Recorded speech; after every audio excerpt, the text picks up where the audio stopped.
Assalamualaikum warahmatullahi wabarakatuh. Sampai ketemu lagi sama Ustaz mengasih pembelajaran sama kalian. Subtema 1, pembelajaran 1. Di situ nanti Ustaz mau menjelaskan 3 hal: SPDB, bahasa Indonesia dan matematika. SPDB tentang variasi pola irama, terus bahasa Indonesia nanti tentang ciri-ciri makhluk hidup, dan yang terakhir matematika adalah untuk membaca dan mengurutkan bilangan. Oke, kita mulai dari yang pertama, bahwa kita masuk ke dalam SPDB. Pola irama dalam setiap lagu itu ada pola irama. Pola irama itu adalah panjang pendeknya bunyi, panjang pendeknya nada. Disimbolkan dengan kalau panjang dengan persegi panjang, kalau pendek dengan persegi. Persegi panjang ta, perseginya ta. Nah, kita mau masuk ke dalam contoh lagu Cicak di Dinding. Ciptanya NN. NN itu no name. No name artinya tidak ada namanya. Atau bahasa viralnya mbuh, nggak ngerti gitu ya. Kita masuk ke dalam lagunya. Kita cari yang merah dulu. Yang merah. Oke, kita mulai begini. Ta ta ta ta ta ta ta gitu. Termasuk ke dalam cicak-cicak di dinding, diam-diam merayap, datang seekor nyamuk, hap lalu ditangkap, begitu. Nah, dan kita tapi bisa membuat variasi yang lain. Pola irama itu, panjang bunyinya nada, panjang pendeknya nada itu bisa kita dengan variasi yang berbeda. Kita lihat ke dalam yang berwarna biru, yang biru-biru. Kita lihat yang berwarna biru. Kita lihat yang merah persegi, yang ini persegi panjang. Kita balik. Berarti lagunya seperti ini. Ta ta ta ta ta ta ta. Menjadi cicak-cicak di dinding, diam-diam merayap, datang seekor nyamuk, hap lalu ditangkap. Ini variasinya Ustaz. Kamu bisa membuat variasi pola irama yang lain. Sekali lagi ingat, pola irama adalah panjang pendeknya nada. Oke, good. Cicak, kita bicara cicak. Cicak itu coba kalian tebak. Cicak itu makhluk hidup apa makhluk tak hidup? Oke, good. Cicak itu makhluk hidup. Kalau pasir, batu, makhluk hidup bukan? Oke, pasir, batu adalah makhluk tak hidup. Apa sih yang membedakan? Nah, sekarang ciri-cirinya makhluk hidup ada macam-macam ini. Makhluk hidup memerlukan makanan dan air. Makhluk hidup bergerak. Makhluk hidup bernafas. Makhluk hidup tumbuh. Makhluk hidup peka terhadap rangsangan dan makhluk hidup berkembang biak. Oke. Makhluk hidup tadi benar, si cicak itu makhluk hidup, batu, pasir bukan makhluk hidup, air bukan makhluk hidup, udara bukan makhluk hidup. Oke, good. Makhluk hidup itu ada 3 macam. Ustaz yakin kamu sudah tahu di kelas 1. Good. Sekarang kita mulai dari manusia. Manusia memerlukan makanan dan air. Kita lihat, manusia memerlukan makanan dan air. Ya, makan manusianya ini makan. Good. Bergerak. Oke, bergeraknya gimana? Coba lihat. Tidak, bergeraknya gimana? Ya, bergerak. Manusia bernafas. Bagaimana bernafasnya? Ini ada pada ini bernafas. Ya, bernafas. Dan makhluk hidup manusia itu tumbuh. Ini lihat. Waktu dulu masih bayi, sekarang sudah saat ini. Bisa suatu saat Ustaz bahkan lebih tinggi lagi, insyaallah. Itu ya. Good. Manusia hidup, manusia peka terhadap rangsang. Kita ide dia atau peka terhadap rangsang. Makhluk hidup berkembang biak. Setiap manusia insya Allah harus menikah. Jadi terus punya anak. Ustadz punya Mbak Rosi, punya Mbak Firly, punya Mas Breni. Kita masukkan ke dalam contoh hewan dan tumbuhan. Bahwa apa sih karakter ciri-cirinya makhluk hidup dia. Nah, kita mulai dengan tumbuhan dulu. Kalau tentang ciri-ciri bahwa makhluk hidup itu memerlukan makan dan minum. Ini bukti, ini pasir dan batu. dia tidak ada apapun, dia nggak butuh makan, dia tidak butuh, dia jika tidak bergerak, dia diam kan, diam aja, dia nggak bakalan terpengaruh apapun. Begitu ya, makhluk tidak hidup seperti itu. Kita lanjut. Tapi kalau tumbuhan, manusia, sekarang tumbuhan adalah memerlukan bukan juga makan dan minum. Kalau manusia makan dan minumnya dari binatang dan tumbuhan. Hewan bisa dari hewan lain maupun dari tumbuhan. Tapi kalau tumbuhan dia mempunyai zat hijau daun yang disebut dengan klorofil. Zat hijau daun ini berfungsi untuk membuat makanan yang dia mengolah makanannya sendiri. Yang punya hijau daun gini, dia mengolah makanannya sendiri dan dia dibantu dengan matahari, disebut dengan fotosintesis. Itu jadi dia mengolah makanan sendiri. Terus makhluk hidup bergerak, tumbuhan dan makan. Kita masuk ke makanan binatang tadi. Ya, kita lihat di makanannya bahwa dia makan. Ya, dia makan. Semua binatang makan. Ya, good. Semua binatang makan. Ya, semua binatang makan. Good, kita lanjut. Makhluk hidup bergerak, jelas ini tadi bergerak. Tumbuhan juga bergerak ke atas. Terus makhluk hidup bernafas. Ikan ditaruh di luar air tidak bisa bernafas. Begitu ya. Ikan ditaruh di luar air tidak bisa bernafas. Tumbuhan juga begitu. Terus kita masuk makhluk hidup tumbuh. Kita lihat dari ikan yang ini. Ini masih kecil ikannya. Ikannya ini masih kecil. Kita lihat. Masih kecil. Ya.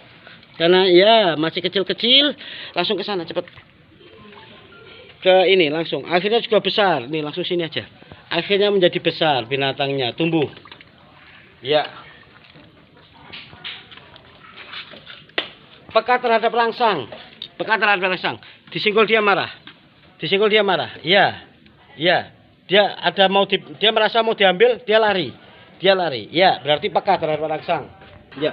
Dan tumbuhan juga ketika mau untuk tumbuh, dia dengan rangsangan sinar matahari dia bisa menjadi tumbuh begini. Dia bisa menjadi tumbuh naik ke atas begini. Menjadi tumbuh ke atas begini. Dan berkembang biak. Ya, kita lihat tumbuhan dan binatang berkembang biak. Ini kita lihat. Dulu tanaman ini hanya satu batang. Tapi sekarang bertambah banyak, bahkan ini tukul tumbuh lagi di sini di sampingnya seperti ini. Ya, seperti ini. Itu bukti bahwa dia berkembang biak. Dan juga binatang berkembang biak juga. Berkembang biaknya makhluk hidup ada dua, beranak dan bertelur. Kalau tumbuhan bisa tumbuh dengan tunas, bisa tumbuh dengan biji. Kalau kangkung dengan bijinya ini tak kasih biji akhirnya menjadi tukul. Terus selanjutnya ikan berkembang biak dengan bertelur. Telurnya ribuan. Seperti itu. Jadi telurnya muncul menjadi ribuan. Nah, ikan berkembang biaknya dengan bertelur dan telurnya itu ribuan. 9.000, 7.000, 6.000, bahkan mungkin 12.000, bahkan mungkin 35.000. Cuma ya masalah sekarang bagaimana menuliskannya. 7.843 nulisannya gimana? Nah, kita masuk ke sini, kita contohkan. Ini misalkan Ustaz mau nulis 8.439. Kenapa ini Ustaz bilang 8.000? Kenapa bukan 80? Kenapa ini tak bilang 400 bukan 40 atau 4.000? Ada urutannya. Kita lihat dimulai dari paling belakang. Yang paling tinggi adalah satuan 9. Terus yang kedua, langkah yang kedua ini puluhan, makanya menjadi 30. Kenapa ini 30? Karena memang ini yang kedua urutannya. Terus yang keempat, kenapa 400? Kita cek, turun. Ya, 400 menjadi 400. Dan yang terakhir, kenapa dibilang 8.000? Kenapa bukan 80? Karena ini posisinya di yang keempat, 8.000. 8.000. Nah, nulisnya menjadi seperti ini. 439.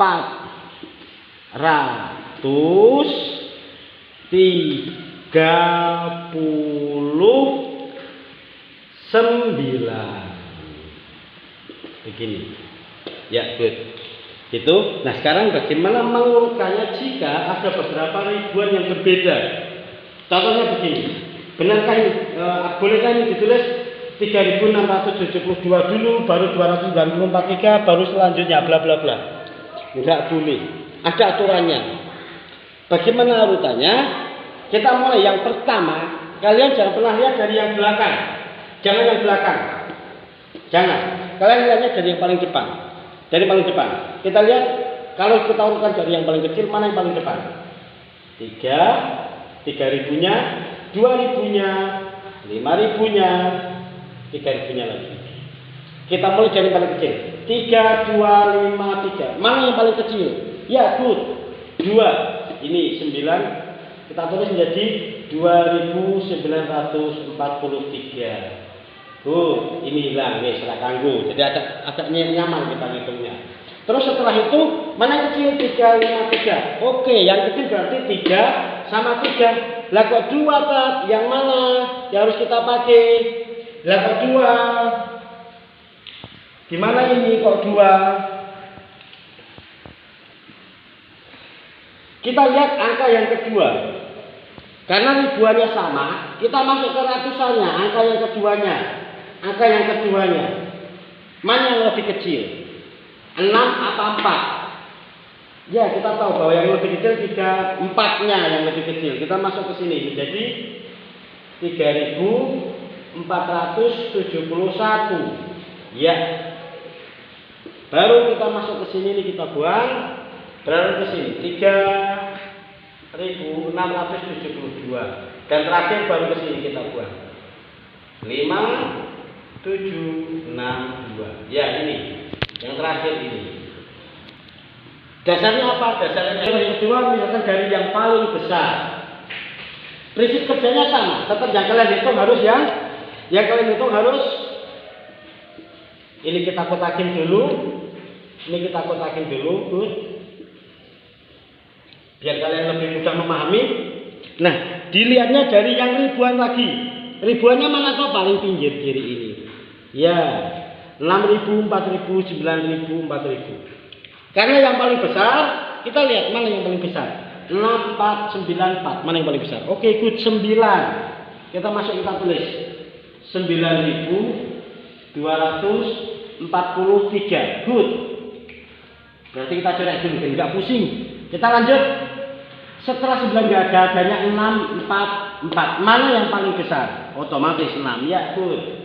6.734. Good. Ini setelah kanggo. Nah, tinggal 2 ini. Kok sama, Pak? Mana yang harus lebih tinggi, lebih besar? Setelah ribuannya sudah ketemu, tidak ketemu sama besarnya, kita masuk ke belakangnya, ratusan. Ratusannya kita lihat. Iya, good. 500 atau 100. Lebih besar mana? 500 sama 100. Good, 500 lebih besar. Oke, kita tulis. 4572. Ya, baru yang terakhir ini. 4183. Ini hasil akhirnya. Good. Cukup sampai sekian. Ketemu lagi sama pelajaran belajar yang akan datang. Assalamualaikum warahmatullahi wabarakatuh.